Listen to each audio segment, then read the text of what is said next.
काल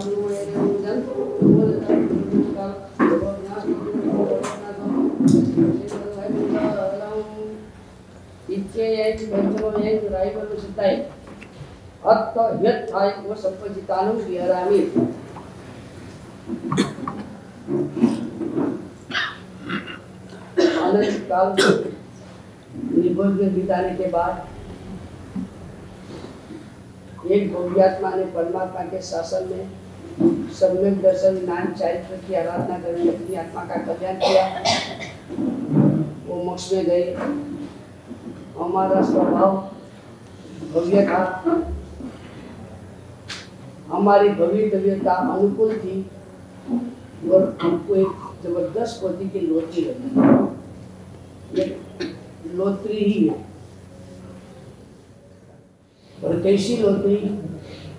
आज तक में जितने जीव मोक्ष में गए उससे अनंत गुण जीवों में से, यानी कि आठवें अनंत में रहे हुए जीवों के बीच में एक को नंबर लगने वाला और हमारा नंबर। ये कितनी बड़ी लोटरी। और हम हमारी निगों से बात, फिर पृथ्वी, पानी, अग्नि, वायु, वनस्पति,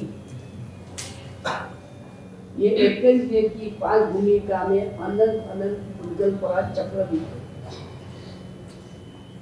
तब जाकर अकम निजरा से द्वैत में आए। संक्लेश के कारण मौत हुई, वापस सेकेंड में चले गए। उसी तरह से अनंत काल बीता, वापस द्वैंद्रिय बने। वापस किसी ने हमारे पर कोई मारण प्रयोग किया, संक्लेश में मर तो वापस एक इंद्रिय में गए। अनंत काल बीता, वापस एक बार दो इंद्रिय बने। ऐसा अनंत बार होने के बाद एक बार 3 इंद्रिय बने। वापस अनंत काल एक इंद्रिय में गया, एक बार 2 इंद्रिय। अनंत काल एक इंद्रिय, एक बार 2 इंद्रिय। अनंत काल एक इंद्रिय, एक बार 2 इंद्रिय। ऐसा अनंत बार हुआ, तब जाकर दूसरी बार 3 इंद्रिय बने। ऐसा चक्कर करते करते अनंत की बात होने के बाद एक बार हमारा भाग्य खिला और हम छोड़ दिए। लेकिन वहाँ भी मच्छर बने, पिछले जोर से मारा, मच्छर बेचारा करता मर गया। संक्लेश में मारा, वापस एक इंद्रिय हो गया और वापस स्टोरी चालू हुई। वही की वही स्टोरी रिपीट होती गई। अनंत अनंत काल में एक इंद्रिय, 2 इंद्रिय, 3 इंद्रिय करते दूसरी बार 4 इंद्रिय बने।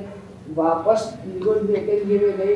ये चक्कर काटते काटते काटते अनंत की बात 4 इंद्रिय बनने के बाद एक बार हमारा वापस भाग्य ने खिला, हम पंचेंद्रिय। लेकिन पंचेंद्रिय बनने के बाद भी मछली बने तो मच्छी मार ने पकड़ लिया, बकरा बने तो इनके नापर कत्ल हो गई, सिंह बने तो शिकार हो गई। उसी में भयंकर के राज जिसमें मरकर 7 नरक में मुलाकात ले ली। मछली बने 7वीं नरक 6वीं नरक में गए, सांप बने 5वीं नरक में गए, सिंह बने 4वीं नरक में गए, पंछी बने 3वें नरक में गए, नेवला बने 2वें नरक में गए, समुद्री मछली बने 1वें में, पहले नरक में। ये हमारा चक्कर चलता रहा। वहां से बाहर निकले, वापस 1 से पंचेंद्रिय का चक्कर काटते रहे। कभी कभार व्यंतर बने, ज्योतिष बने, बने, वैमानिक बने। ये करते करते कभी कभी मनुष्य बने तो अनार्य कुल में जन्म हुआ, अनार्य जाति में जन्म हुआ। जीवों की कैसे कत्ल कर, वही सिखलाया गया। वापस चक्कर चक्कर चक्कर चक्कर करता गया। ऐसे करते करते कभी आर्य क्षेत्र के मनुष्य भी बने, तीर्थंकर परमात्मा का योग भी हुआ। तीर्थंकर परमात्मा का योग हुआ, फिर भी हमने, मैं तो घर परिवार की जिम्मेवारी लेकर बैठा हूँ। भगवान तो सबको साधु बनाने चाहते, मैं परिवार लेकर बैठा हूँ। तीर्थंकर परमात्मा का योग अनंत की बात निष्फल गया। लेकिन ये एक अनंत से दूसरे अनंत के बीच में पूर्व की पूरी स्टोरी हो गई थी। तब जाकर दूसरी बार इसे नंबर लगा था और तीर्थंकर परमात्मा दूसरी बार भी मिले। भगवान की धर्म देशना सुनी और हमने सोचा अभी तो मेरी जबान वही है, अभी तो मौज करने का अवसर है, अभी थोड़ी दीक्षा ली जाए। और इसी तरह से तीर्थंकर की निष्ठा निष्फल गई, ऐसे हमने अनंत तीर्थंकर परमात्मा को फेल कर। इसी तरह से करते करते कभी दीक्षा भी लिया तो दीक्षा अहंकार से लिया, भगवान के प्रति श्रद्धा से नहीं। ऐसी तरह से अनंत की बार दीक्षा भी वो बिल्कुल बोगस गई, अनंत की बार यह होगा निष्फल गया। ये चक्कर अनंत अनंत अनंत बार काटते काटते काटते ये वापस हम चरमा और दर फुट के परावर्त में आए और परमात्मा का शासन मिला। काल पवित्रता कर्म सब अनुभव, ये एक जबरदस्त होती की भूतकाल की स्टोरी है।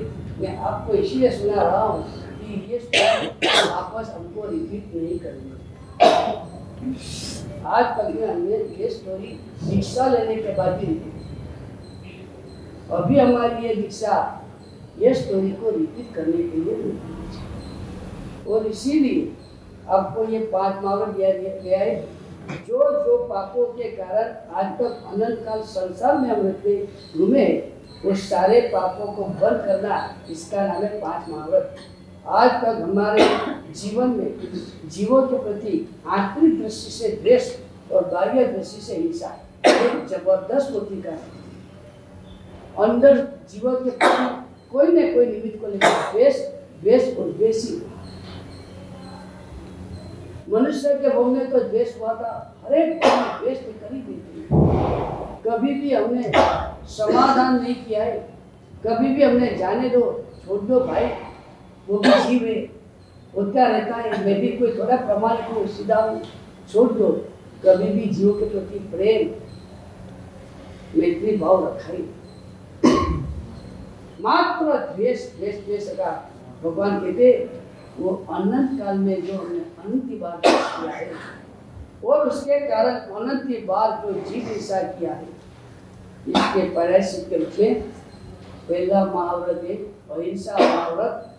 अभी आपको अपने प्रयत्न से इतने सावधान रहना है कि मेरी कोई भी प्रवृत्ति जीव विराधना का नहीं हो, मेरे कारण कोई भी जीव को सूक्ष्मतम जीव को भी शारीरिक पीड़ा ना हो, मेरे कारण कोई भी मन वाले जीव को मानसिक टॉर्चर हो। ये सतत मुझे मेरे जीवन में सावधानी रखनी है। अनंत की बार त्रास किया है तो एक बार सभी जीवों को हैरान है, तो इसमें कॉम्प्रोमाइज नहीं करना, उसमें समाधान नहीं करना। आप कहेंगे मुझे मारने का भाव नहीं था, मेरा कोई आशय इसको मारने का नहीं था, वो नहीं चलेगा। हमारे पास यही भूमिका होनी चाहिए, मारने का आशय नहीं था ऐसा नहीं चलता है, उसको बचाने का आशय होना चाहिए। मैं इंडिया समिति पालते वक्त प्रमाण करूं, मुझे जीव को मारने का आशय नहीं था, लेकिन मेरा प्रमाण था। भगवान कहते वो भी तूने जीव को मारने का आशय ही रखा है, तुझे जीव हिंसा का पाप लगेगा।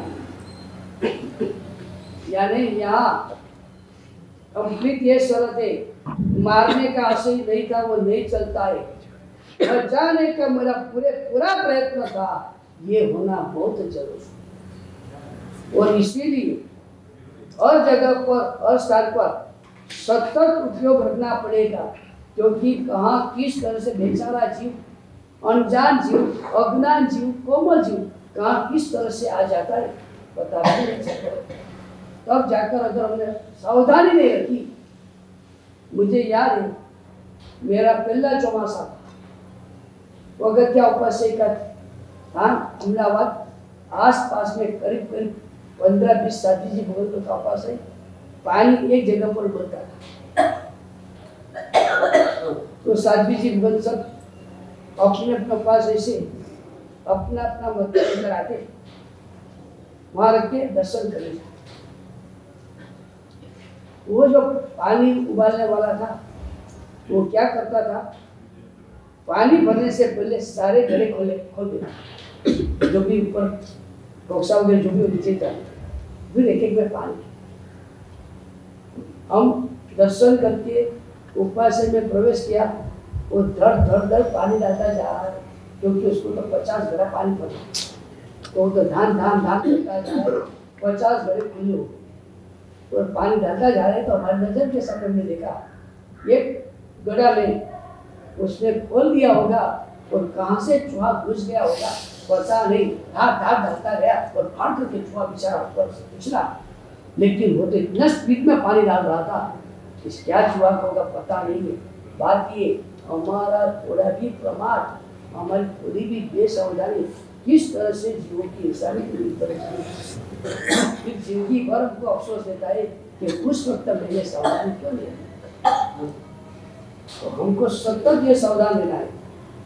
एक ही भोग मिला ये सावधानी का, और इसमें भी आपको इतना सौभाग्य मिला है, ये सबको नहीं सौभाग्य मिला है, वो आपको कभी जिंदगी भर एक ही साधना, अहिंसा अहिंसा, सभी के प्रति प्रेम प्रेम प्रेम, किसी को आती इतना भरपूर प्रेम भर देना है सभी के प्रति। लकड़ा भी पानी से गीला हो जाता है तो जलता नहीं है, लकड़ा भी पानी से जल जाता, गीला हो जाता है तो जलता नहीं है। हमारा हृदय इतना प्रेम से भर दो, कोई कैसी भी परिस्थिति आ जाए किसी के प्रति द्वेष ऐसा का इतना जोरदार गति का। आप पहले महाव्रत का पालन करो, दूसरा महाव्रत भी नाम से सत्य है, हकीकत में अहिंसा है। मुझे झूठ नहीं बोलना, उसका तात्पर्य यही है, मेरे बोलने से दूसरे को पीड़ा होती है ऐसा मुझे कुछ बोलना नहीं चाहिए। मेरे बोलने के कारण किसी को हिंसा में प्रेरणा मिलती है, मुझे ऐसा नहीं बोलना। मेरे बोलने के कारण किसी के मन को दर्द होता है, मुझे नहीं बोलना। दूसरा महाव्रत भी अहिंसा महाव्रत ही है। आप रास्ते पर चलो और रास्ते पर एक सुंदर पति का रास्ता, एकदम मस्त रास्ता आया और आपके मुंह में से निकल गया, कितना सुंदर रास्ता है, तो ये भी मुसावत भी है और ये हिंसा भी। जरूरी नहीं था वो आपने बोला जो हिंसा में प्रेरक बना, तो आपको मुसावत भी लग गया और ये रास्ता बनाने में जो हिंसा हुई इसकी अनुमोदन। तो दूसरा महाव्रत भी हमको इसी तरह से पालना है कि मैं एक भी शब्द ऐसा नहीं बोलूं जिसके कारण सूक्ष्म जीवों की हिंसा में अनुमोदना हो। मैं एक भी शब्द ऐसा नहीं बोलूं मन वाले जीवों के मन में पीड़ा हो। तो दूसरा महाव्रत भी इसी तरह से आपको पालना है, सूक्ष्मतम पालन करना है। जरा भी मेरे बोलने से गृहस्थ वर्ग आएंगे, कभी आ जाते और कुछ न कुछ बात करते हैं, बात करते करते बोल भी देते, शायद लड़की 20 साल की हुई है, उसको दीक्षा का भाव नहीं है, तो क्या उसका शादी नहीं करना चाहिए?